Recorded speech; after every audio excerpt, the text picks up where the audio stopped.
31 days from now, we'll be watching a solar eclipse together. So. Nice. Yeah. Wow. I forgot And that we'll was coming kiss up under the solar eclipse because that's what you do, right? Perfect. No, Yeah. That's totally what you do.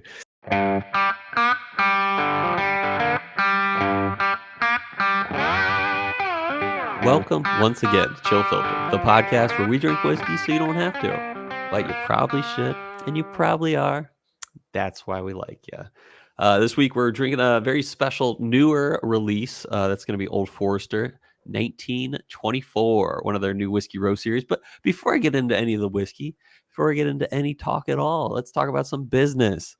Hit us up on YouTube. We've had a lot of cool hits this week, but we want you to like and subscribe. That's all I'm going to ask this week. Like and subscribe if you haven't already. It means a lot to us. We're growing. We're not huge.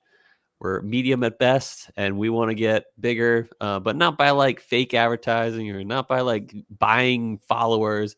We're having fun, and we want you to have fun with us. That's the business. Here is the podcast. So, Bryan, what's new? What's going on? Yeah, I got a big new one for you here. So, Oh. Note to all middle-aged people, even beginning to encroach on middle-aged people, That's get me. checked out by a dermatologist. Go to your dermatologist, schedule an appointment for an annual checkup, have them check it out because they found some, not melanoma, not cancerous.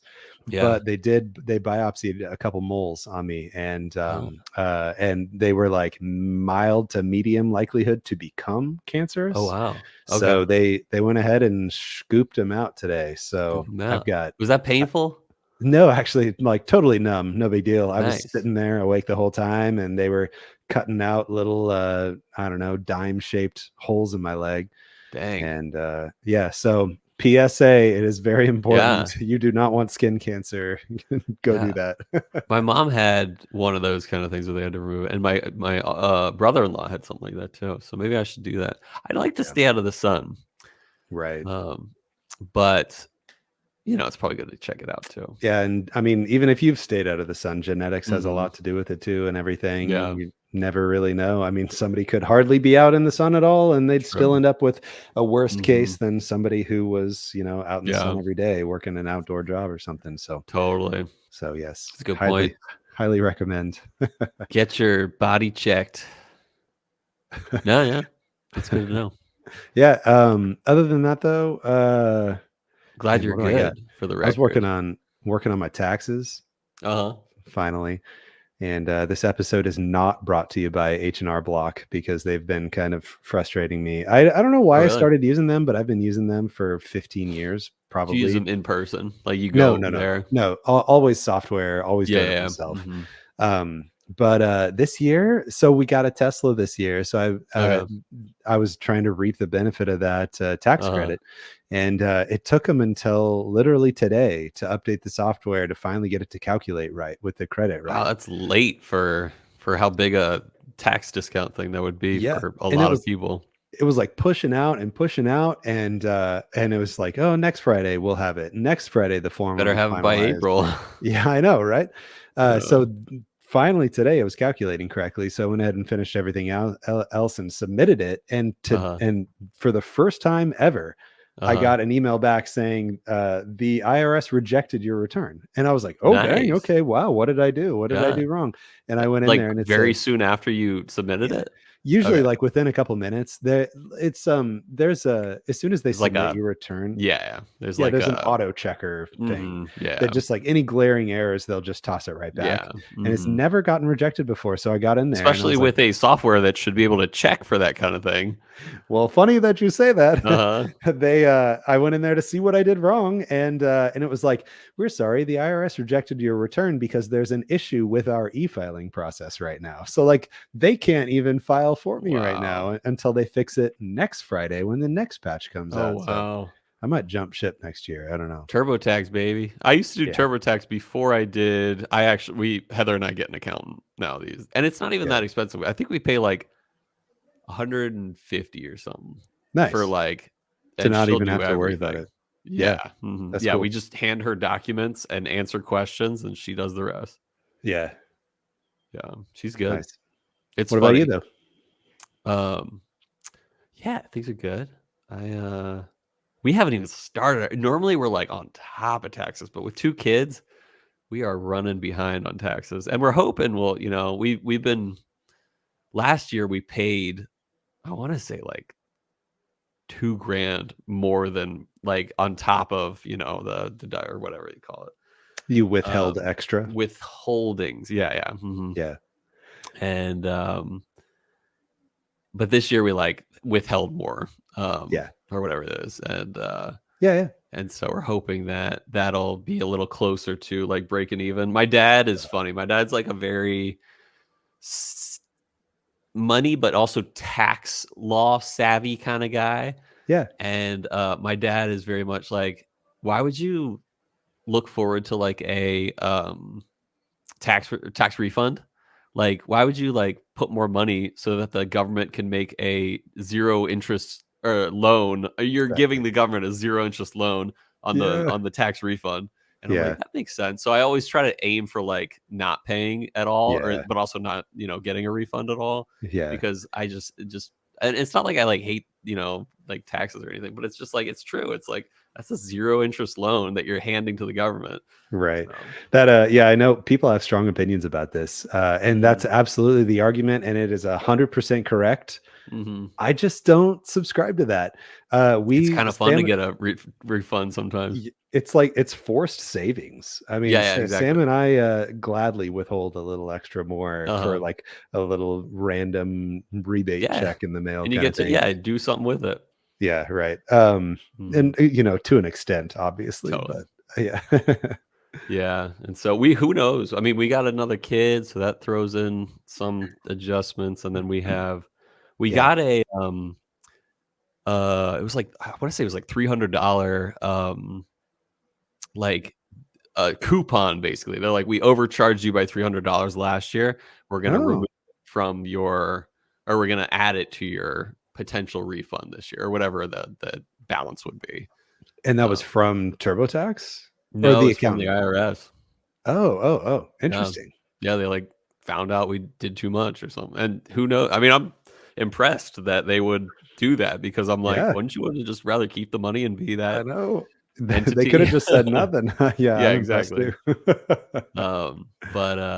But yeah, things are good. I grabbed some Crown Blackberry yesterday. Did you try it? And I did, and it's not bad. It's just like, if it were a liqueur, it'd be great. But it's like half whiskey, half light blackberry. And it's a light thing to begin with. Like, I wish it just were like a punch of blackberry as opposed to blackberry flavor inside of a Canadian whiskey, which is, and then it's 35 proof or 35%. So it's not really a whiskey. Yeah. But it's light in flavor outside of the blackberry, but I wish it were just like blackberry. If it's just like, it's weird. It's like blackberry puree mixed with whiskey. Yeah, I mean, have you ever had like what is it? There's like elderberry, not elderberry. There's like blackberry liqueurs, like something like Chambord for blackberry. Like, that's what I would want at this point. There's a brand I'm very familiar with that has all sorts of interesting flavors. It's like an old-timey French chateau art looking bottle. Is it Chambord? No, because Chambord is a specific liqueur, right? Raspberry? Yes. Yeah, it's like raspberry, I think. Yeah. I'll think of it here in a bit. Yeah, hit me up. But yeah, things are good. I'm excited. I finally made it official that I am driving down to San Antonio. Hey, cool. So I'll see you in a month from today. Yeah, we'll awesome. Watch today, a month from, like 31 days from now, we'll be watching a solar eclipse together. So nice. Yeah. Wow. I forgot. And we'll kiss under the solar eclipse, because that's what you do, right? Perfect. No, yeah. That's totally what you do. Sam's over there like, what are they doing? Don't worry, she can't hear. It's just you and me here. Cool. No, I'm saying during the solar eclipse. Oh. It's dark. You can't see it, Sam. I'm like, baby, I got headphones in. That's so funny. I'll make a group chat with Mike and you good. and so we can chat about what we're gonna do in San Antonio. Yeah, and let him know, like was described already. This is probably said to be off the mic, but I'm cool with a couch. Yeah, So nice. Cool. But I'm excited. I love San Antonio. Lived there for 6 months one time, and hoping to see a friend or two while I'm there too on Sunday. Nice. So you only lived there 6 months? You moved there and lived there for 6 months and then moved away? Moved back. Yep. It was good. So that's the thing. I love San Antonio, but I kind of realized I was going to school there for a little bit, and I was like, you know what? I'd rather go to school where I started at James Madison. So that was kind of it. Mm-hmm. Yeah, I kind of miss some of the friends I had in Virginia, even though I had good friends in San Antonio. It wasn't like, I think the thing was I had a lot of friends in San Antonio, but I didn't have any like really tight dudes that I could just like, kiss under the solar eclipse. So yeah, right. Yeah, it takes a real tight dude to do that with. Yeah, the tightest of dudes. So anyway, yeah, excited for that. And then you shopping much at all? Have you picked up anything good recently? No, well, besides the blackberry. So so one of the nice things about Virginia and the store near me is they have a lot of Jack Daniel's single barrel proof ryes. Nice. So I almost picked up another the other day. A seventh one? That would be like a ninth. So I'm like, I don't need it. But it is cool that they're all different proofs and they're all going to be different. But as well, the funny reason I bring that up actually is that I got to the store and they were unpacking all the boxes, and one of the boxes was a single barrel proof rye from Jack Daniel's box, and I was like, can I have that, because I want to put the ones I have in a case and just have the label on the outside so people don't guess what it is. Nice. So so they let you have it. I mean, they're cool about that, and they love me. They like they see a lot of these like bourbon guys that are just jerks and don't really like give them any credit, right? But I'm just like, hey, I'm here seeing if you guys got anything. We'll talk in the meantime, and nice. So it's good. I can't remember if I told you I was trying to be good the other day, ended up deciding not to be good. That's right, you did tell me. Did I tell you? Wait, did you get a stag? So David or somebody, I don't remember, gives me the heads up, and because I knew that there were going to be stags. Like I didn't know, but I was like pretty sure it was the right day of the week. Tucson had gotten them the day before, and so usually like in the same weeks, like Phoenix and Tucson kind of all distribute the same things. Totally. Whoever the distributor is, I'm blanking right now, but anyway, so it was a Wednesday morning, and I was like, it's gonna happen. I know it's gonna happen, but I was like, nope, I'm gonna be good. I'm going into work, doing the normal thing. And then so like around lunchtime, David texts me and he's like, hey, so the Queen Creek truck was late, but they're there now, and they're about to, oh no, it was my buddy Sean. That's who it was. Okay. So got to give credit where credit's due here. So he's like, Queen Creek's unloading right now, you got to get here. So I was like, it's lunchtime, okay, I'll jet out during lunchtime.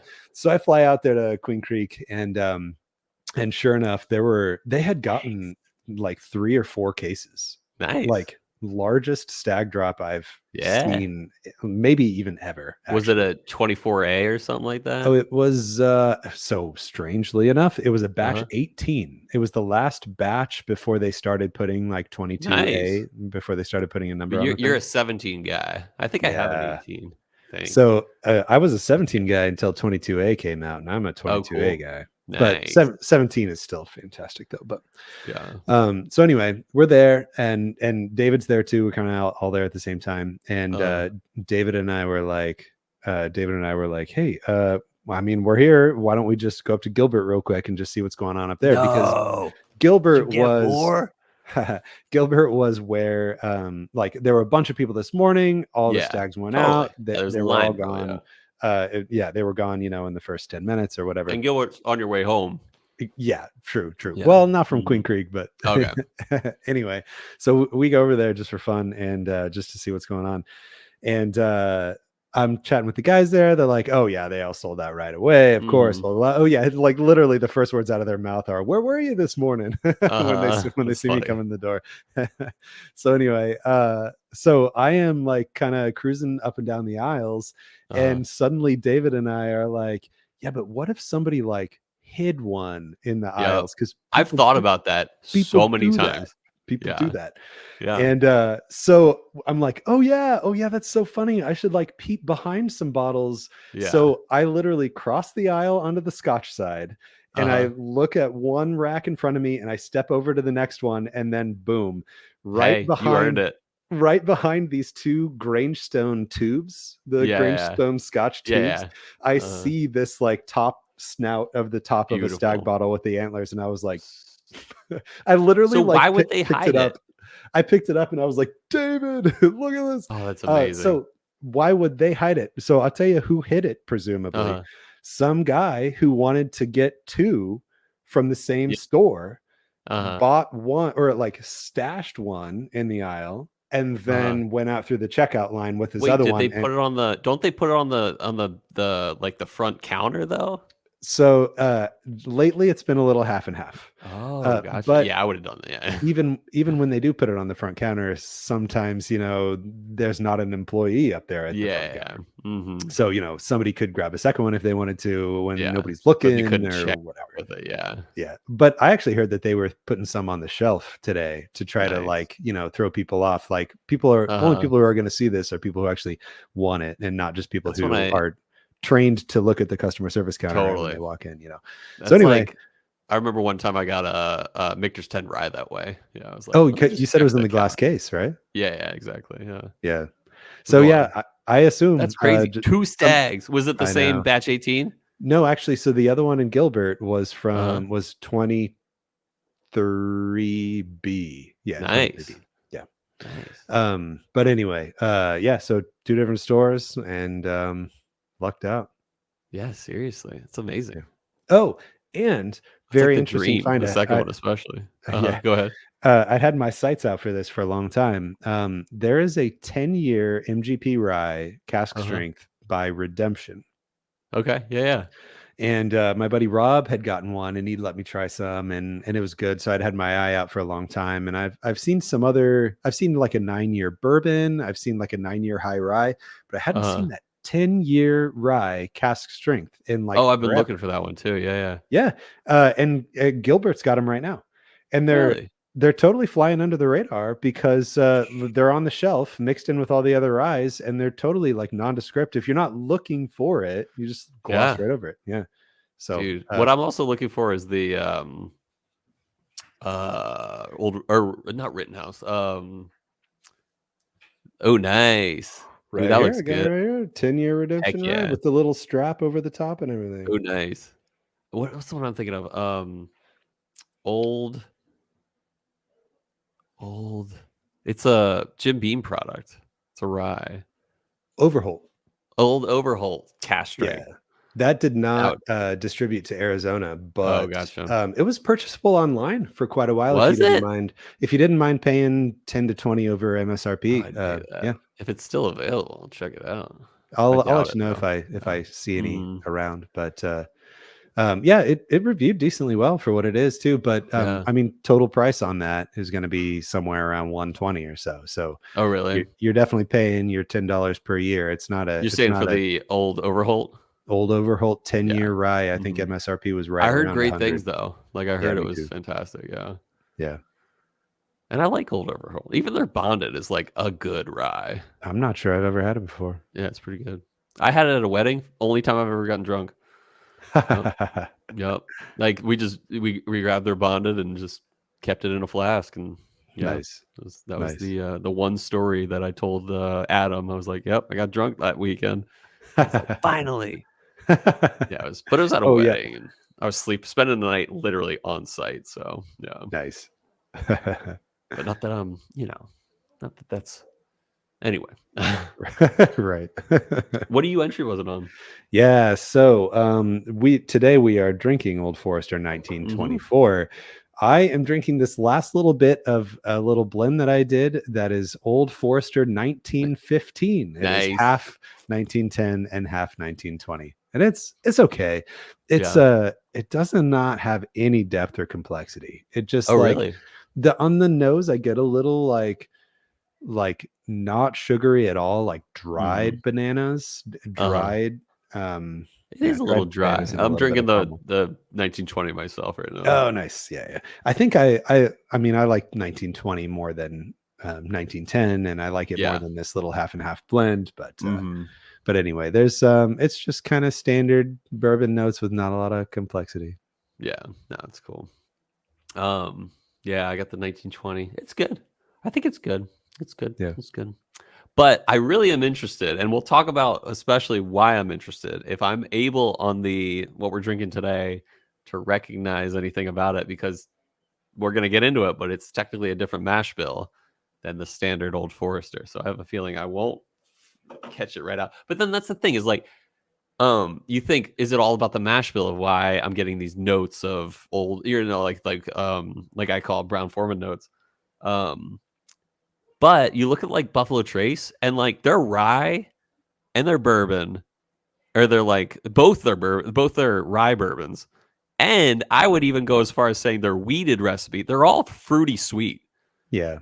So they have a taste profile as a distillery, no matter what the mash bill is.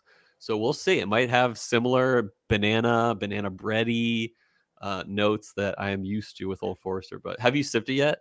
Yes. Yeah. Actually, look at this. Oh, it must be decent.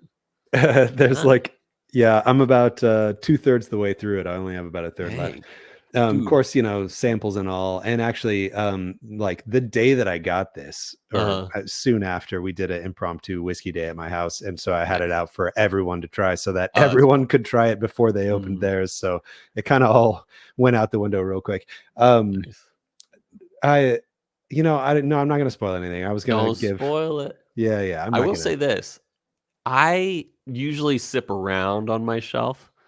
But recently I opened a bottle of Eagle Rare. First time in a while, because I was in a way collecting some bottles for later. But once I hit my quota that I was looking to collect, I was like, let's just crack a few. And I am already on a third of that bottle after like a week and a half. Nice. And I only drink on the weekends, and I did share some. Like I made Heather and my father-in-law it was probably more like 2.5 weeks. But like it's already a third of a bottle. I'm like, dang, I must have. Nice. Because I kind of just have enjoyed it a lot. So I've just gone through it quick. I definitely have a tendency to like chunk my new bottles down like halfway like that.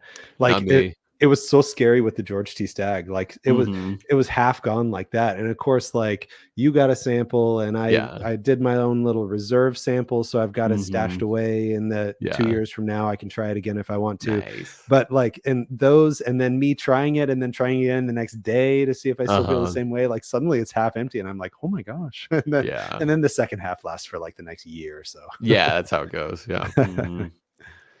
Yeah. Yeah, I'm always like a conserver when it comes. Like I just like, I'm scared to run out. Like I have like a half inch of my George T. Stagg from 2019, I think. Oh, that's right. Yeah. Yeah. It's probably not good at this point, but I'm like, but it's George T. and it's the last bottle I ever got of it. Right. I mean, that's 5 years ago if you think about it, so. Did I send you I sent you a Thomas H. Handy sample, right? You did. Thomas H. Handy, actually. Yeah. Because that's a 2019 also. So same, that's right. Same family on those two. Yeah. Brothers. All right, we're going long. Let's bring it in, roll it in, and we'll go to break this week, which last week we went our first episode without an original break, I think. Straight through. So excited. Straight through. And we'll take a break. We'll be right back. And we will read about the history of a little bit of Old Forester stuff. So we'll be right back.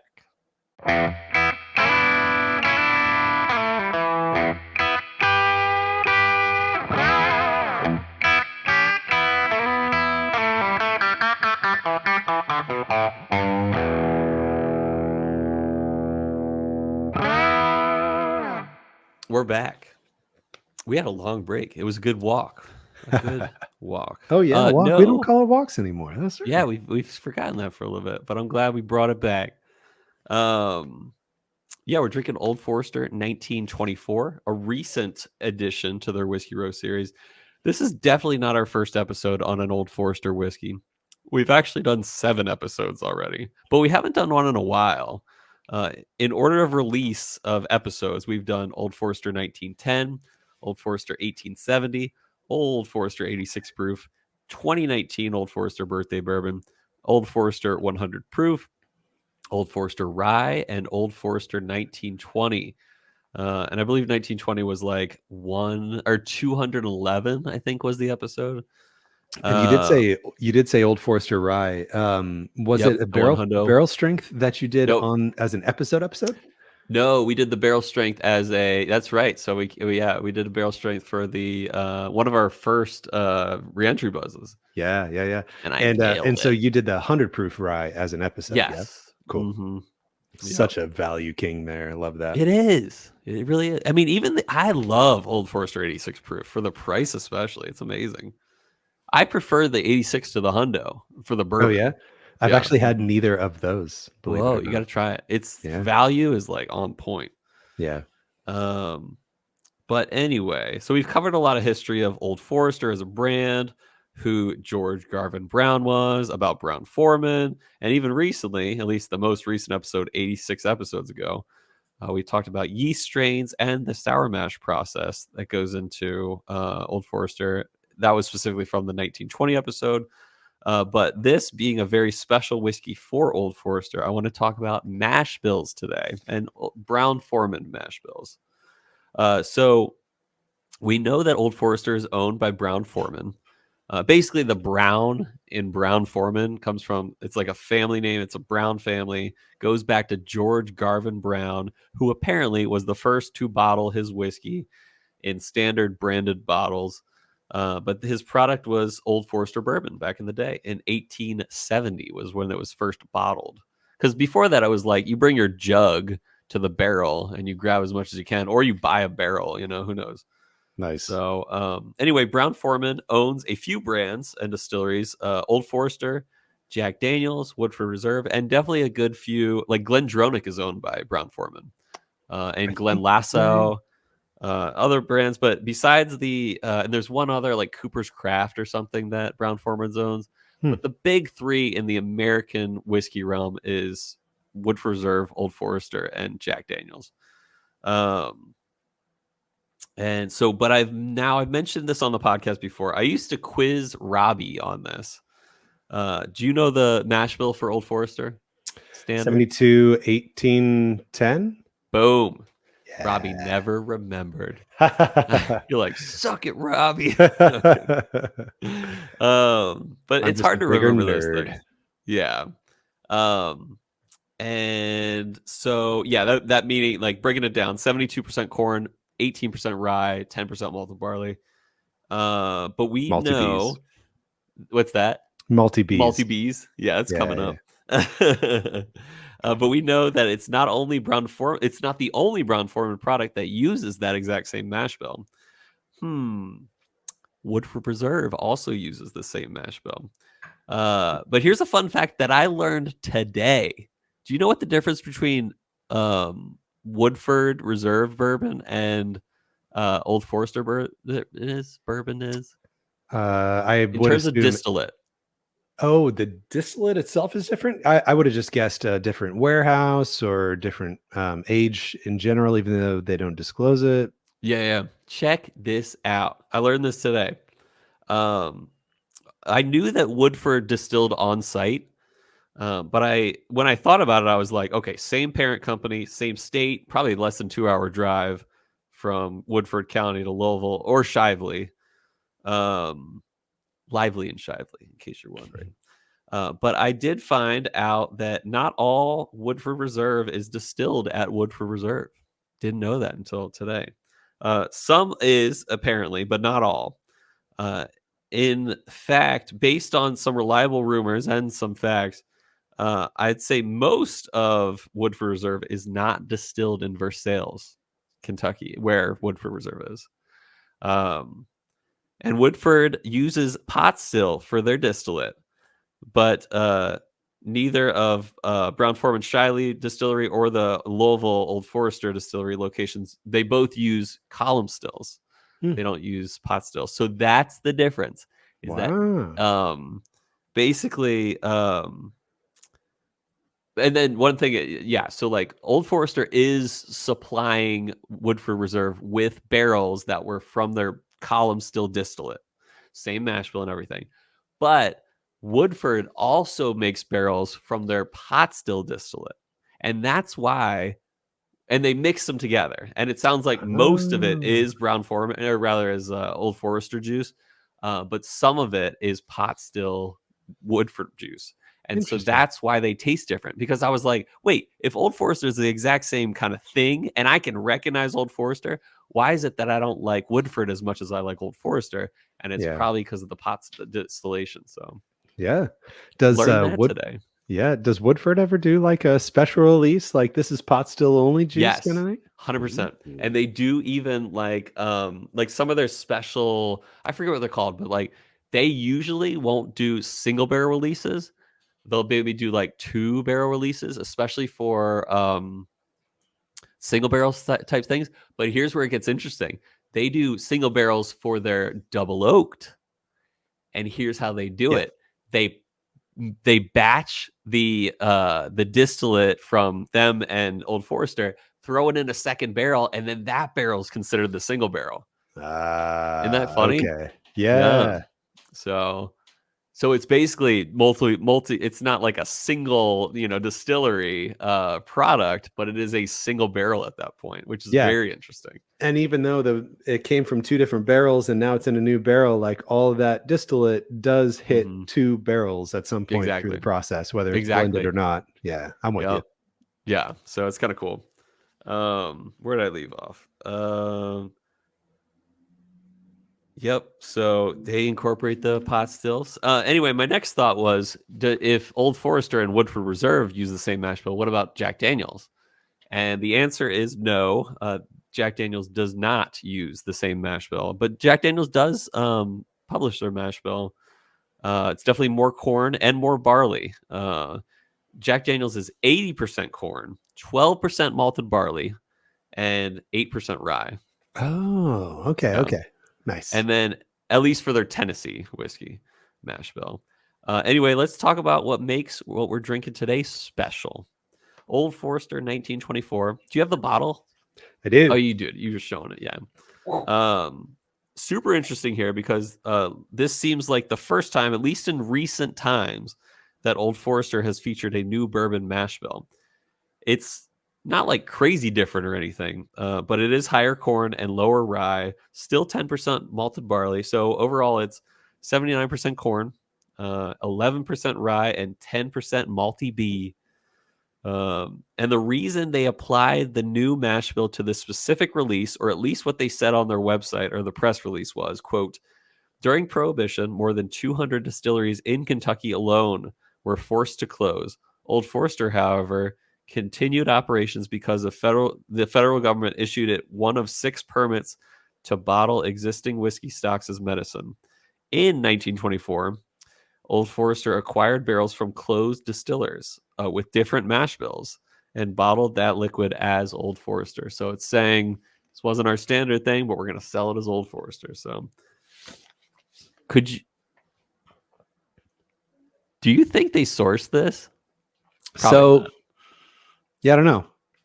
It'd be very, because it's a 10-year something. Ooh. And yeah.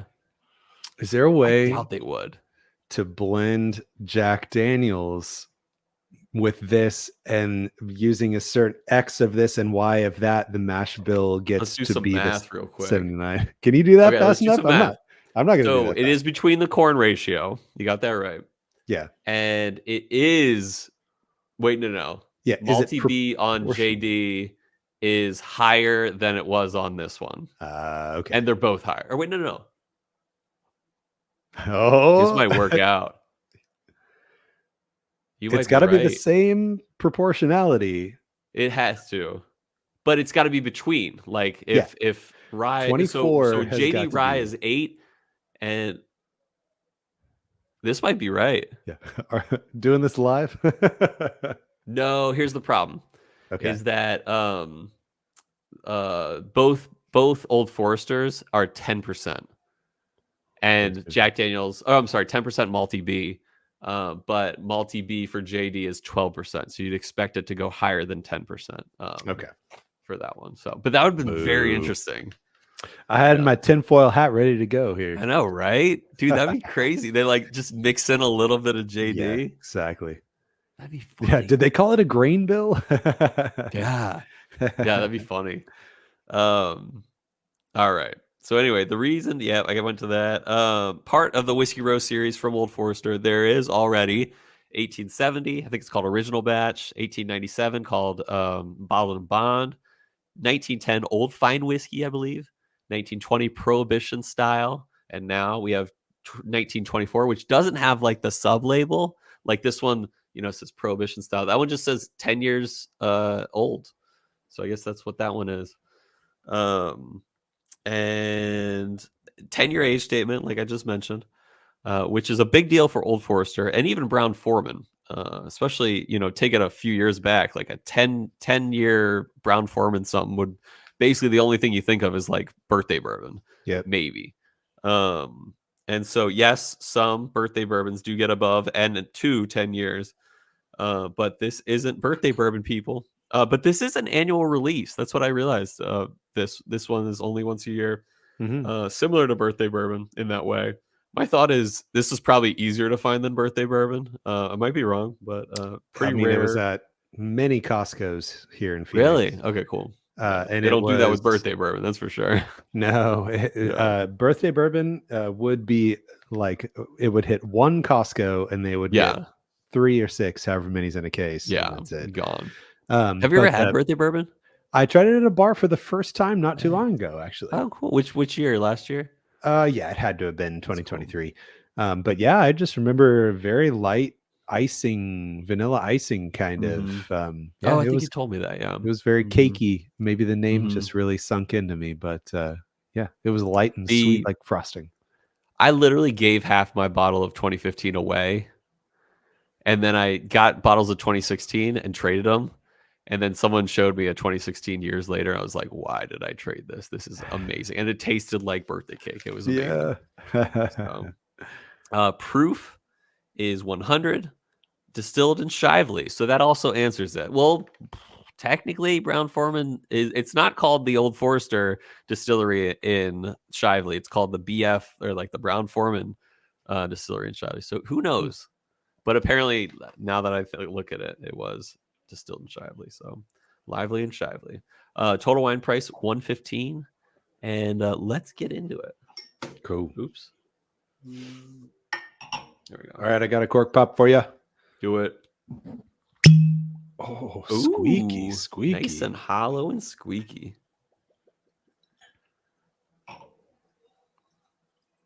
Malty B, baby. And naturally, I poured way too much, so that's cool. Ooh, this doesn't smell like. Oh, and I even had I had the old Reentry Buzz bottle right here ready to go, so I didn't have to pour out of my bottle. Oh, nice. But, got to do the cork pop, I guess. So. Yep. Gotta. No, for the do it for the vine.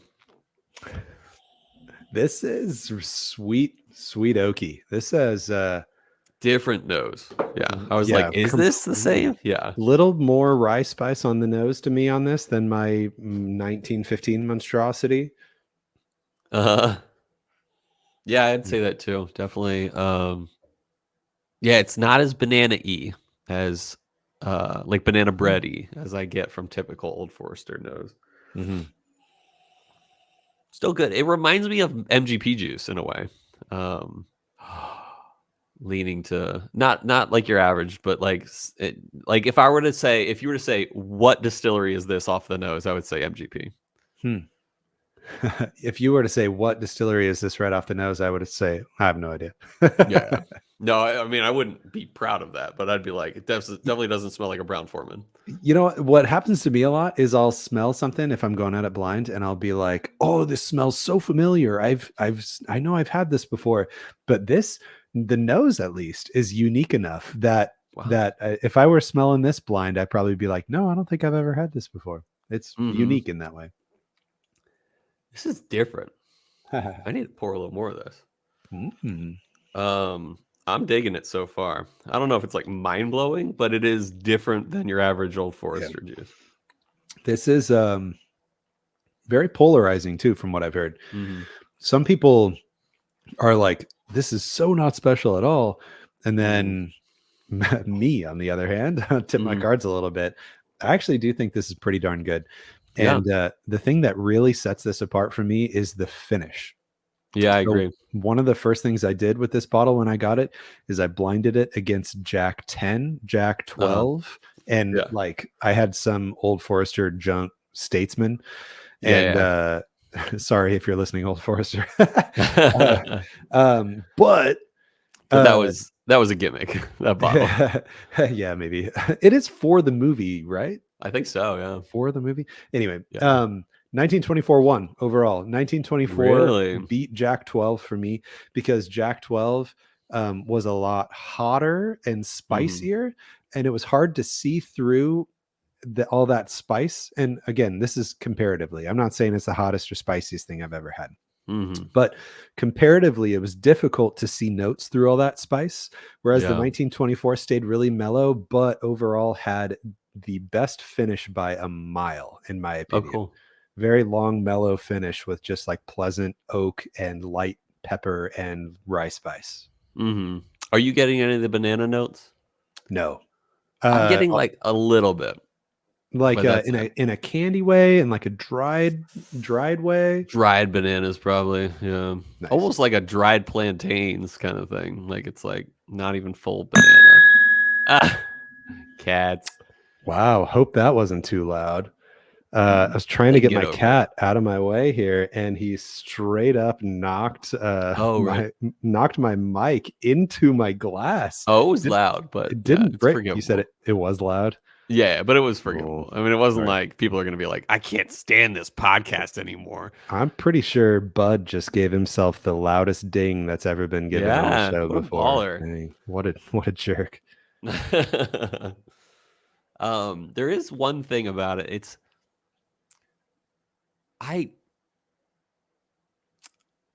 The finish is good. It's flavorful, but it's not potent to me.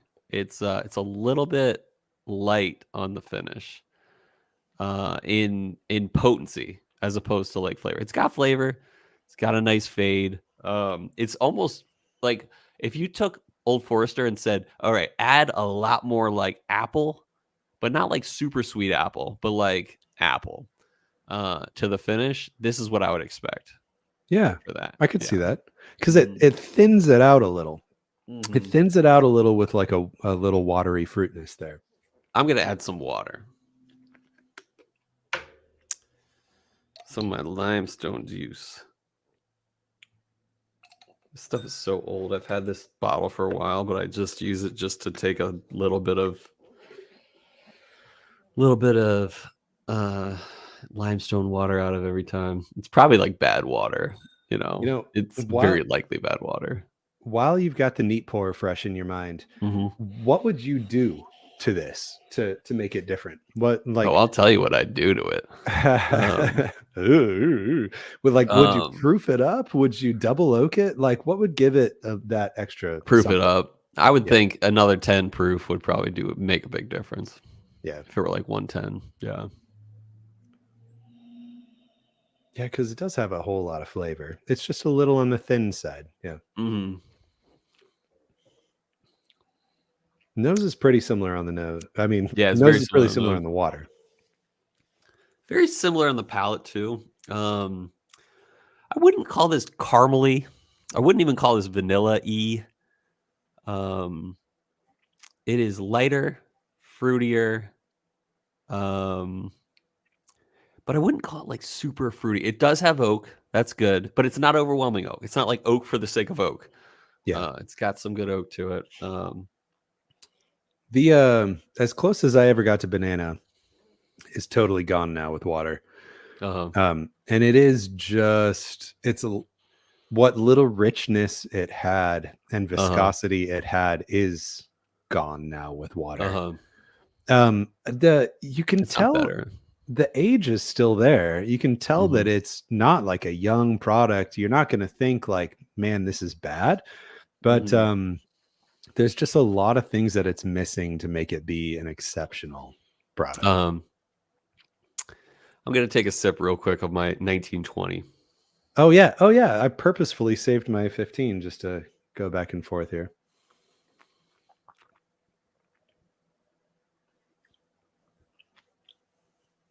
A lot richer. Mine's a lot richer.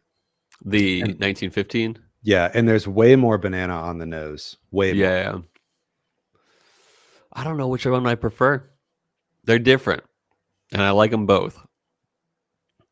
But the 1920 has a little more oomph to me. So that oomph is it's what's the word? It's like it's fake to me. It's like it's fake in getting you to like it. It's like it's like the Thomas H. Handy phony punch to make you think like dang, this is pretty incredible. But then when you try to actually search, well, what is that complexity? It's really not that complex. It's just that it has extremely high intensity and not a lot of other delicate things going on. So that I think, what do I like more overall? I like the 1924 more overall, in because of the reasons why we liked, like Saz 18 had such a special finish and had such delicacy, and there were so many interesting things going on. I think there's more interesting things going on with the 1924, but it totally lacks a fun punch. Yeah, I think you got a great point there. I still don't know which one I think I still prefer the 1920. But the nose on the ice pour of 1924, what is that? No, it's one of those notes where it's like, just give me the word and I'll tell you what it is. Blue cotton candy a little bit. Oh, cool. Okay. Yeah, I dig that. I did strongly prefer the nose of my 1915. The nose on the 1915, or presumably also the 1920, has a lot more sweet caramel banana that the 1924 just does not have at all. Have you sipped it with ice ever? I just put never, and I just put a Cuban. No, it's great. Wow. I mean, in a blue cotton candy kind of way, I'm digging it. That's fun. I totally see the sweetness that you're talking about. I mean, I'm not going to say I see blue cotton candy specifically, but like there is a dessert sugar candy sweetness here, because you can really get your nose in there now. Yeah, with the ice. So this is going to change my overall score. Is the ice pour? I think this is the best pour. Wow. The delicateness to that you were talking about, like it's good to be delicate sometimes. The sugary, delicate finish here, and even just the palate and the nose are really good with just a little ice. So I'm gonna rate my rating on just the ice pour. That's impressive. Can you remember the last time you thought ice pour was the best, especially on a bourbon? I know, right? Yeah. But yeah, it is way sweeter. It takes away the kind of dry pepperiness, and there's a lot more fruity sweet notes on the palate now with ice. Yeah. Still, yeah, like I said, it was like delicate throughout, but pleasant. All right. I'm going to rate this. I'm going to rate this at a 9.0. But I'm going to look at my secondary score real quick. Probably an A. Wow. So this hubbed your what? Say? Yeah, it definitely did. If it weren't for the neat pour, it would have been an 8.7 or something like that. Or if it weren't for the ice pour. Yeah, I'm going to give this just an A. Not an A plus yet. Just an A. It's right between A and A plus. A plus minus. A plus minus. And yeah, I really I was kind of blown away by that ice pour, and I think it was very pleasant. And I am impressed by the change up from Old Forester, but that doesn't affect my score. But I will say that I think it was cool for them to do something like this, especially a 10-year. Yeah. Were you purposefully looking for some mash bill differences here? Was there something in particular you were hoping to mash bill It wise? wasn't that I was hoping. I just wanted to see how banana-y it was and how quickly I could catch if it were Old Forester juice. Because, I've done well on re-entry buzzes with Old Forester. So I'm like, can I recognize it? And the answer is no. This is not obviously Old Forester to me. Yeah. Yeah. So I am a bit below you. I do really like this, but to me, it sits around like the 8.6, 8.7 mark. And I will give this easily, I'll give this a B on my scale in that it is well above average and it clearly stands out. Yeah. It is not Hubbadoa territory quite for me. And who knows, maybe that's because I've had it many times. If I had held out like you do and not sipped it until the podcast, maybe I might be seeing it differently. But I think that it totally has a place on my shelf. I'm proud to own it. I think it's really great. If I see another one, I'll get it. But if I suddenly hear that there's some 30 minutes away, I'm probably not going to drive 30 minutes for it. But like, if I see it again, I'll buy it again to be able to go through a whole nother bottle. That's how unique I think it is. That's cool. Yeah. I like that. Yeah. Now that we've rated this whiskey right here, I think it's time for our next segment of the show that we like to call Whiskey World News.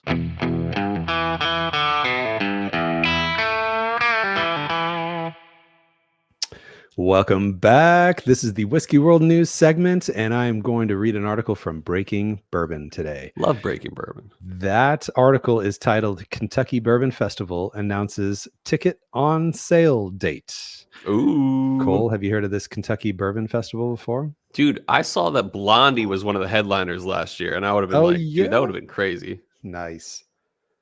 So this article is published by the entire team. My favorite joke, they each took turns writing one letter until the article was complete. And the article goes something like this.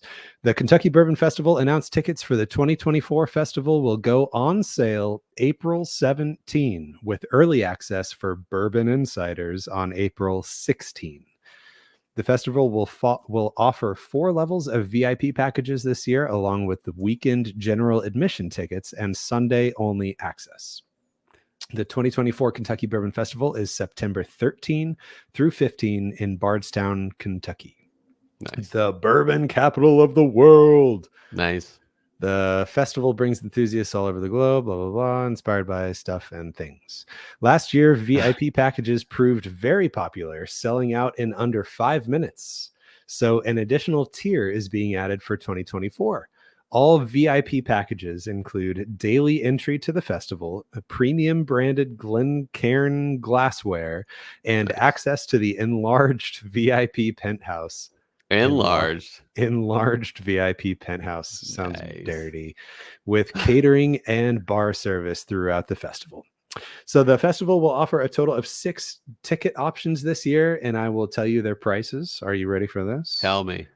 $180 for the Bourbon Taster Weekend Pass.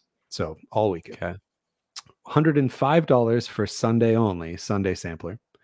And then the VIP packages, $595 for the enthusiast level.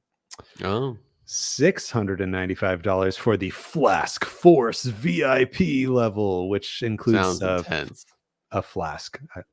Jacob Bromwell flask. Do you know who Jacob Bromwell is? Oh, yes. They're so cool. They're like brass and they're handmade. Yeah, I've looked these up. Jacob Bromwell. Okay, so it might be worth it for the flask alone then. Yeah, they're like classy as crap. Yeah, they are. Dang. And they're like handmade from like brass or copper and stuff. Okay, well, add on $200 there, and for $8.95, you can get a 24-karat gold-plated Jacob Bromwell flask. Ooh. And then the highest level is $1,295 for the Decanter Club, where you get a branded Glencairn crystal decanter. Yo. So the top 3 VIP packages will also receive 2024 Festival Distillers Row Single Barrel Selection, being coordinated with Heaven Hill currently. Nice. Heaven Hill is the featured distillery of 2024. That's cool. And if you would like more information, you can go to kybourbonfestival.com. So for the record, Blondie headlined Bourbon and Beyond in September last year. So not headline, but was one of the top bands. Interesting. So I was wrong. It wasn't Kentucky Bourbon Festival. It was Bourbon and Beyond. But same time of year, apparently. I don't know anything about these festivals. I wonder which one would be the one to go to. Have you looked into who's them at probably there and probably already bought his like super duper awesome crazy top tier? No, John Hughes probably. Yeah, cool. Yeah, but then like you'll see like some of these influencers there, like I don't know, like that dude Ryan or that one dude Ryan or like stuff like that. We had a little interaction with him. Yeah, we did this week. Yeah, yeah. Hey, that's the name of the podcast. Yeah, that was perfect. So yeah, so it looks like the Kentucky Bourbon Festival is no like bands or anything. It seems like it's just bourbon and like that kind of stuff, which is cool. But I'd kind of prefer to also see Blondie when I was in, if I'm visiting Kentucky for a festival. So I looked into it and it didn't seem like there was much to do besides bourbon, but maybe I'm wrong. I didn't look into it much beyond what all the prices were. Yeah, but that's all good. I'm sipping Old Forester 1920 now, and it's got this like thicker, like almost black licorice thing going on. That just like kind of got a thickness to it, viscosity here, and just like extra leather. I'll have trouble deciding which one I like more here against just 1920. This is good. Mm-hmm. So I'm looking at KentuckyBourbonFestival.com, and they have like all the Kentucky distilleries there, like everything from Lux Row to Buffalo Trace to Woodford to Four Roses to Wilderness Trail. Nice. Wouldn't that be cool? Like just like hitting up all these brands and just being like, "Hey, Nulu, can we talk?" And be like, "Yeah." Because I'm sure they bring their like top marketing dudes there too. So fun. I mean, I'm sure they do. It sounds like this is like one of the biggest events of the year. That's what it sounds like. Yeah, you've seen some big names here, at least for Kentucky stuff. But yeah, Bardstown Bourbon Company, Heaven Hill, James B. Beam. Ooh, I've heard of that. I've heard of him. Yeah, I know that guy. So we're gonna do the Chill Filtered meetup at the Wisconsin Bourbon Festival. Hey, there probably is one. No, there is one in Virginia. So yeah, there's got to be one. Cool. That's cool. Hey, all right. I'm probably going to be work tripping over to the DC area. Oh yeah, when? In a couple weeks, maybe. Actually, nice. Come to think of it, so I'll let you know. Yeah, hit me up. Do you know what part of DC? We'll have our own festival. I know, right? We'll meet up at A. Smith Bowman or something. Yeah. We might even be able to hit them up ahead of time because we've connected with their prior master distiller on the podcast before. So like maybe I could throw in a note and be like, "Hey, listen, can we talk to the new guy?" Yeah, nice. So let me know. Let me know when it's coming. Yeah. Sweet. All right.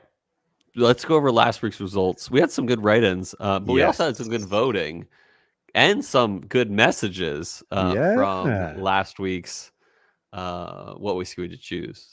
So last week we asked our Instagram followers, what whiskey would you choose to collab with? Oh, sorry. What distillery would you choose to collab with? Between Cole's and my choices here, I said MGP for a high proof, high age rye. Cole said Del Bach for a Hypernova E heavy mesquite smoke. Big mesquite. Cole doubled up on me, blew me out of the water. It's about 64 to 36% in favor of Delbach landslide Hypernova E. Yeah. And Mark Viertaler reached out and he's like, people have the right idea going here. Yeah. So shout out to Whiskey Delbach Distillery. I wondered when he said that if it was like, so is there truth to this? Yeah, I basically responded. I was like, you can just hide my name somewhere on the label. And he laughed at that. Yeah. We got some good write-ins though. So we heard from Marco in AZ. He said MB Roland and Delbach mesquite smoked dark fired bourbon. That'd be crazy. Yeah. Embellish Pod says BBC. I'm not sure what Bardstown Bourbon Company. Oh, Bardstown. Yeah. Custom three things. One grain / plant. Oh, what is this? Sorghum beer? Sorghum, which is a type of grain that you could use as a grain or as the cane has sugar in it, or you can make beer with the grain. So you can make rum, beer, or whiskey with it. Wow, that's cool. That's cool. Bro Ascatestois wrote in, he said, lot 40. Give me an Armagnac or a cognac finish and a cask strength offering. I get behind that, Bro Ascatestois. Because I love lot 40. Even their like third edition was pretty good. Hit me up, Bro Ascatestois. Did they ever come out with a fourth edition cask strength? Because I haven't heard of anything since the third edition where it just kind of tanked a little bit. But it's still good. Still good. But definitely not as good as their first and second edition. Okay. Crazy. Yeah. Paul Clarkson wrote in, he said Buffalo Trace, E.H. Taylor single barrel finish in a maple cask. Yeah. So Paul wants that maple there. And Whiskey Drinking Panda. That was Paul Clarkson, you said? Yep, that was Paul Clarkson. Yeah, Whiskey Drinking Panda here lastly says Leopold Brothers 3-chamber bourbon. 3-chamber bourbon. I don't know much about that. Where is Joey T based? I want to say, I mean, if he's a Leopold brother, isn't Leopold Brothers like Colorado or something? I don't know. I don't think there's many pandas in Colorado. No, there's pandas eat bamboo anywhere. Leopold Brothers. That Denver. Leopold Brothers. Yeah, Denver. Oh, nice. Maybe he's out in Denver. Maybe that panda is chilling in the cold. Yep. So some pandas like cold too.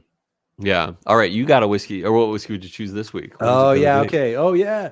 I forgot to mention in the intro that all the raffles are over. All the in Phoenix here for me. All my luck is out now.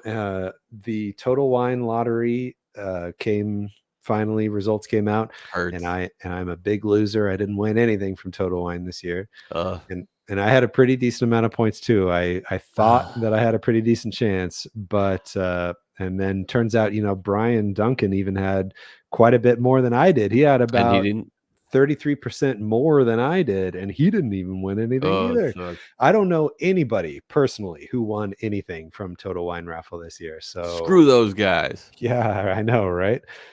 So the question this week is, what whiskey do you wish you could win the opportunity to buy? So not just win. You got to actually pay for it, and you got to actually retail. You got to actually drink it too. You want to you want to drink. You're not gonna resell it. You're not gonna hold it on your shelf for years. Exactly.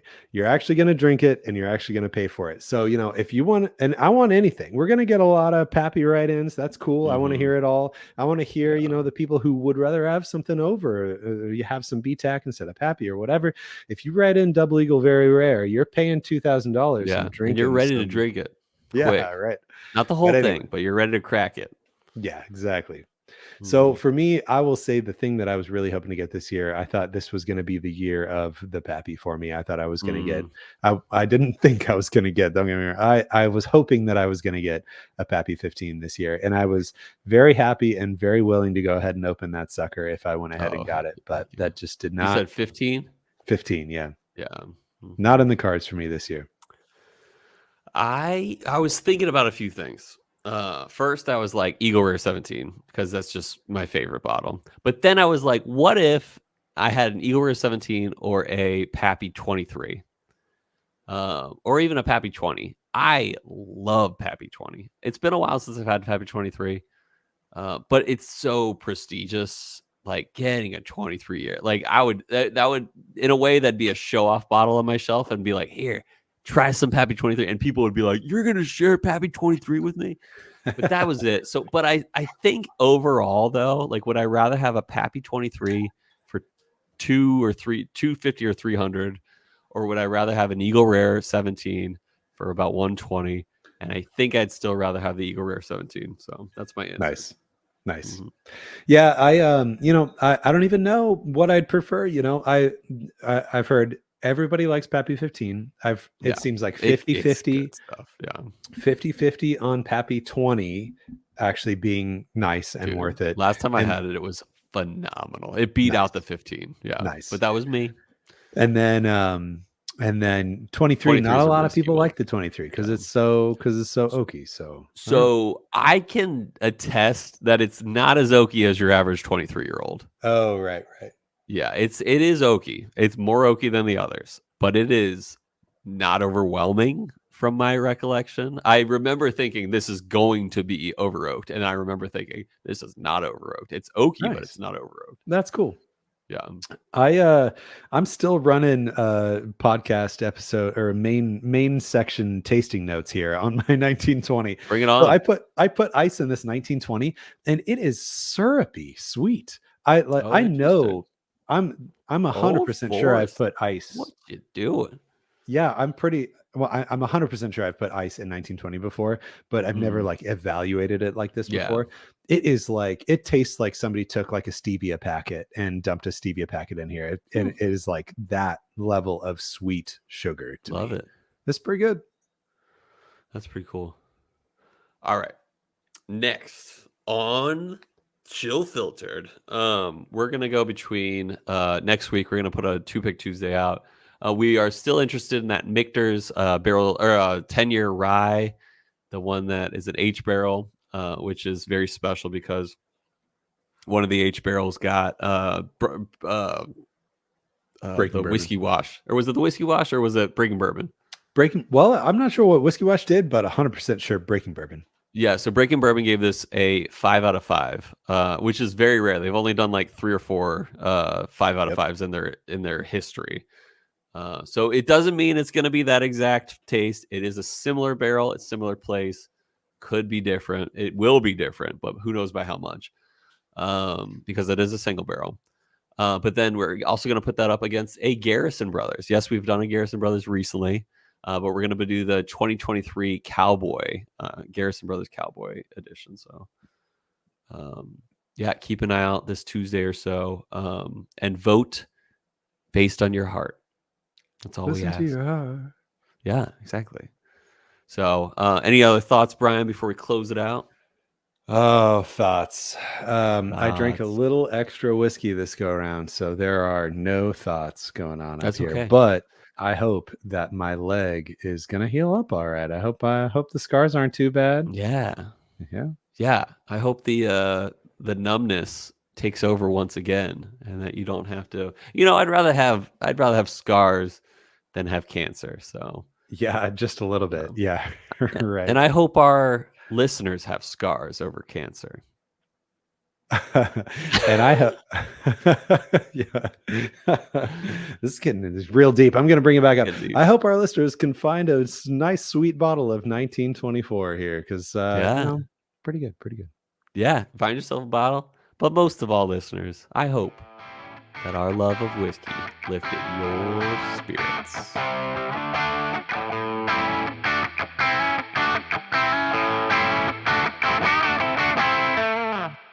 I'm like, baby, I got headphones in.